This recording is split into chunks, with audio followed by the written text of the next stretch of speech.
Estas Telemundo. Hola amigos y muchas gracias por acompañarnos. Soy Abby Coney y aquí está su pronóstico extendido. Hoy podríamos tener tormentas fuertes con granizo, lluvia y viento impredecible. Mañana vamos a tener una temperatura máxima de 84. Después tendremos temperaturas máximas en los 70s y 80s con posibilidades de lluvia y tormentas hasta el viernes. Y en Pueblo mañana vamos a tener una temperatura máxima de 92.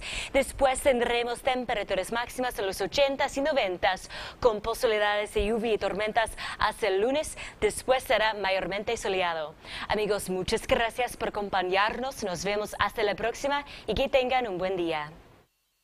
KTLO, KTLP, Telemundo.